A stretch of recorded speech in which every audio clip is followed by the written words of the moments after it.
This is the northwest corner of Woodland Street and Asylum Avenue in Hartford, Connecticut. On that corner today is the Classical Magnet School, located in a former insurance company building. Most of the rest of Woodland Street, north of Asylum in this area, is taken up by the large campus of St. Francis Hospital. Going back over 100 years ago, this area was quite different.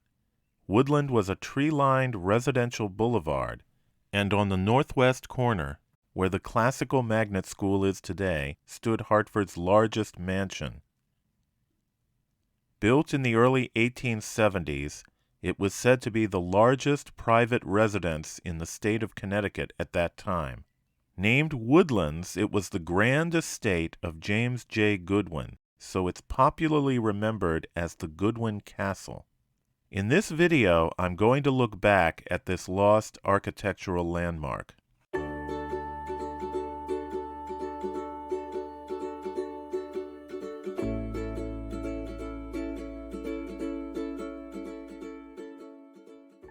I'm going to be focusing on the exterior of the building.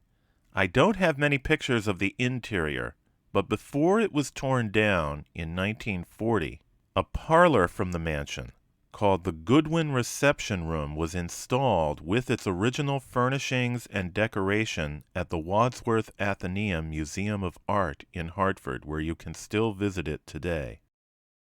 The story of the Goodwin Mansion begins with Major James Goodwin. A descendant of one of the founding families of Hartford, he was born in 1803.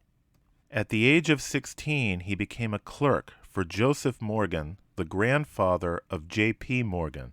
Goodwin married Joseph's daughter Lucy in 1832. By that time, he had come to control all of the major stage lines in and out of Hartford. With the coming of the railroads, he would transfer his interests to that new form of transportation. He also entered the insurance business, founding the Connecticut Mutual Life Insurance Company and serving as its president from 1848 to 1878. Goodwin's son, James Junius Goodwin, would work for a time in New York with his famous cousin, the financier and banker J.P. Morgan. James J. Goodwin would return to Hartford in the 1870s. In addition to his numerous business interests, he was also a philanthropist, as was his younger brother, Reverend Francis Goodwin, who was rector of Trinity Episcopal Church from 1865 to 1871. Reverend Goodwin was one of the most important civic leaders in Hartford history. As the head of the city's Park Commission, he is considered to be the father of the Hartford Park system, famously using the slogan, "More Parks for Hartford." He convinced wealthy residents like Charles Pond and Henry Keeney to donate their large estates, which became Elizabeth Park and Keeney Park. Francis Goodwin was also an amateur architect. He designed his own home, which was built on Woodland Street in 1868. He convinced his father, Major Goodwin, to erect a massive Gothic mansion just to the south that he, Reverend Goodwin, would also design. He is said to have encouraged his father to spend money and give him a chance to show what he could do.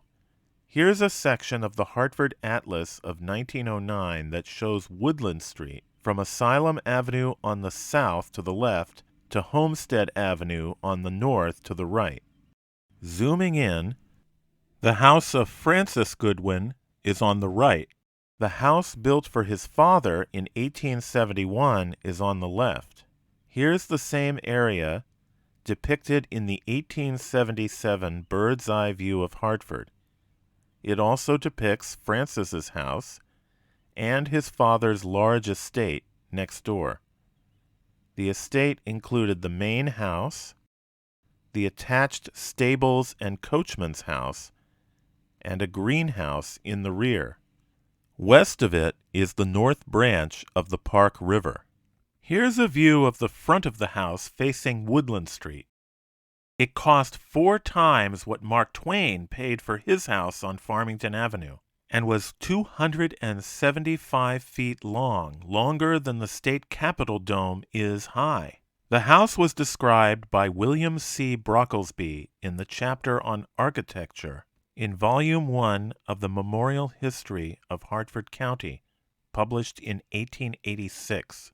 Quote, "One of the most extensive private houses in the city, and one of marked architectural importance, is the residence of the late James Goodwin upon Woodland Street.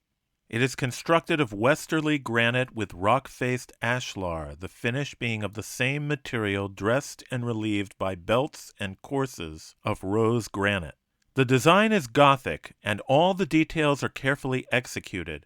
A characteristic feature of the principal floor plan is the wide hall, 45 feet in length, extending entirely through the house, from east to west, and displaying midway upon one of the side walls a lofty hooded fireplace built of Ohio stone enriched by carving.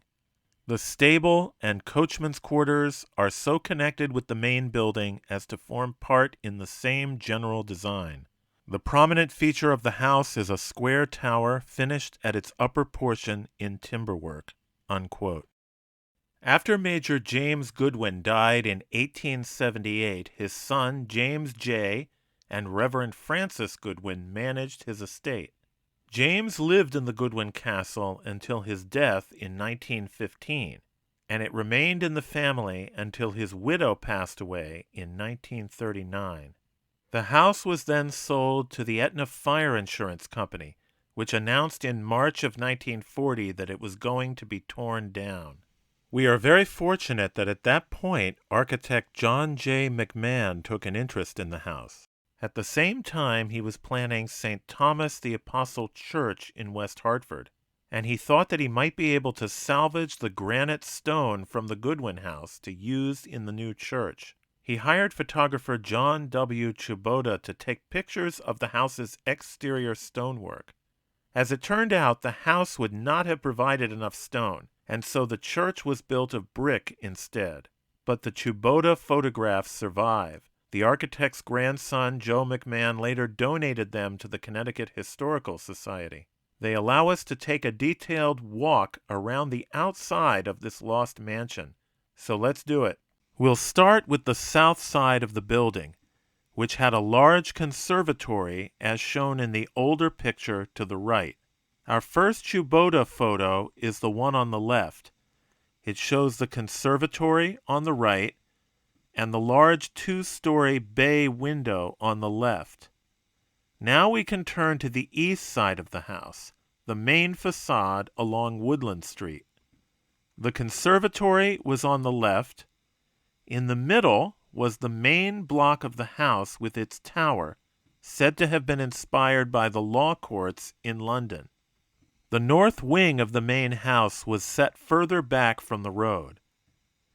Our next photo from 1940 shows the front entrance with the east side of the tower just to the right. The photograph on the right shows the north side of the tower. The next picture on the right turns back to face west, showing the tower on the left and the north wing on the right. Here I've combined the two pictures to show the full facade of the east side of the main part of the house. Here are two pictures of the rear or west side of the house, which I have also combined. This much older picture shows the grounds at the rear of the house with the main block I've just been talking about. A short wing connected that block to the stables, and just west of that was the greenhouse.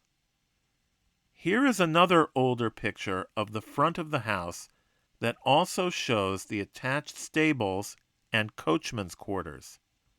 The 1909 atlas shows the same things, the greenhouse and the stables, which had a U shape around a courtyard. Let's continue our walk around this part of the property. The photo on the right shows where the connecting north wing attached to the rear section of the stables. Next is a photo of the west side or back end of the stables. Now we move to the north side of the stables, which was connected to what I'll call the carriage house and coachman's quarters on the left. This section had a hayloft. It reminds me of the similar hayloft on the carriage house at the Harriet Beecher Stowe Center in Hartford. That carriage house was also built in 1871. Now let's move to the east side of the building, to the coachman's residence at the northeast corner of the stables. And now we've turned to the view north, from inside the courtyard, with the coachman's residence to the right. We are now on the other side of that hayloft I just mentioned. Now we turn to our left to a view of the east side of the stables, fronting on the courtyard. For our last photo from 1940, we've turned south and stepped out of the courtyard, which is to the right. The picture shows the wing that connected the main block of the house in the distance to the stables on the right. On the left was a high stone fence that separated the stable area from the front yard. And here we're back to an older view of the front of the house again.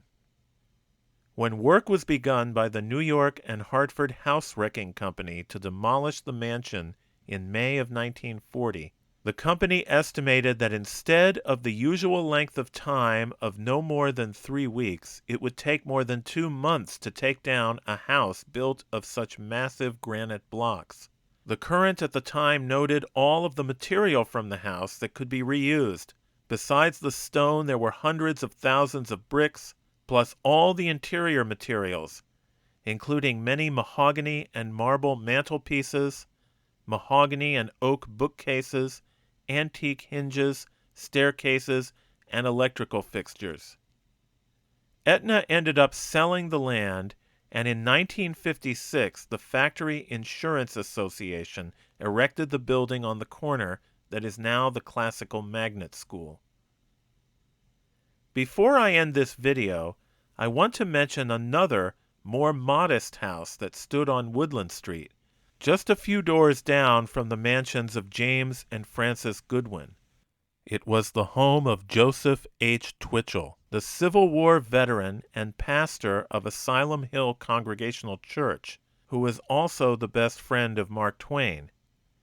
In fact, in 1888, when Twain was working on writing A Connecticut Yankee in King Arthur's Court, he needed refuge from distraction in his own house on Farmington Avenue, so he asked Twitchell to let him use a room in his house to finish work on the book. Ironically, the Twitchell house was quite noisy itself, as the Reverend was having extensive work done at that time. Twain muddled through and completed his story about a contemporary man, Hank Morgan, who travels back in time to the Camelot of King Arthur.